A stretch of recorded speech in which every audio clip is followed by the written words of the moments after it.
Good evening. Hope you had a wonderful Monday, July 22nd. We got our dates mixed up. Our pre-reading, well, Timothy has read Proverbs 23, and it is not July 23rd. So, but I can appreciate some of the points that he came up with. He said it's important to examine what is put in our body, right? Whether it's food, substances, and that's the chapter that begins with when you sit before a ruler, and this is not literal, but it says put a knife before your throat if you are given to appetite. That means really discipline yourself and make sure you consider what you might digest, because you never want to be given to appetite, right? And that's true. That's true, for whatever we drink, eat, let it all be done to the glory of the Lord. And we are also in Deuteronomy 24. And I tell you, I'll start it off. I was like, wow, that's rough. And I could just only think about how a lot of females struggle with rejection. And I thought about Hagar, how, she was sent off by Sarah and Abraham, even though Sarah set her up with her husband. And this chapter says that if a woman marries a husband and then the husband finds something bogus about her, maybe she had a past or whatever, he is able to give her a certificate of divorce. And so she's rejected there. But then, she goes to another man's house, to get married, right? And then that second husband starts hating her, right? Just like, ugh.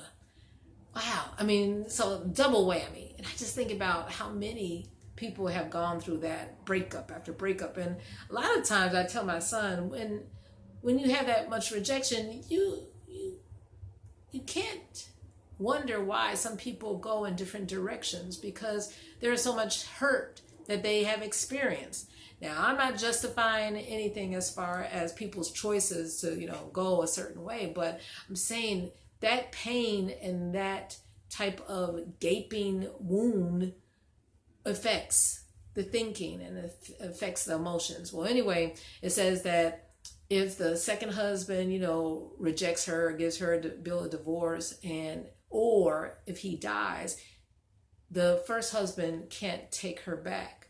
And I know of a situation like that. It said because she is deemed unclean. Never mind what the husband was doing all that time. Yeah, it was rough. And like I said, thank the Lord that no matter what our marital status is, your maker, your husband, the Lord of hosts, he is your husband. Isaiah 54:5. So, Timothy, I'm going to toss it to you because you had some points about this chapter. And while you're coming, just want to make sure bitterness do not set in like Naomi. Remember Ruth's mother-in-law? And she said, don't call me Naomi anymore because I'm bitter. So call me Mara. We don't ever want to be Maras out here. We want to be what is the case in Ruth 4:15.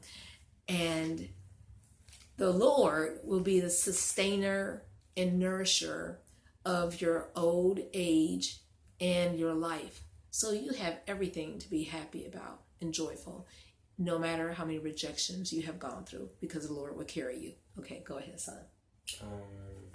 Now you're from back there, so they were talking about like how you should be kind to like widows and orphans and stuff like that. Mm-hmm. So widows nowadays, they're not always poor, but it's always gonna be people who are like not as fortunate. This is your duty as a more fortunate person to like look out for them and show kindness and love, because that's what Jesus would do. Amen. And we're to care for the orphans, the widows, the fatherless. And that goes right in line with Naomi was a widow. and her daughter-in-law Ruth, looked out for her, and also her daughter-in-law's new husband Boaz. So we are to be the Boazes out here and to bless others, as well as Ruth.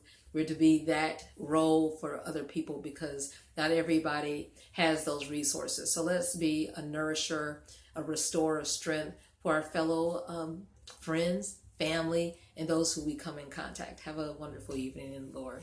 Good night.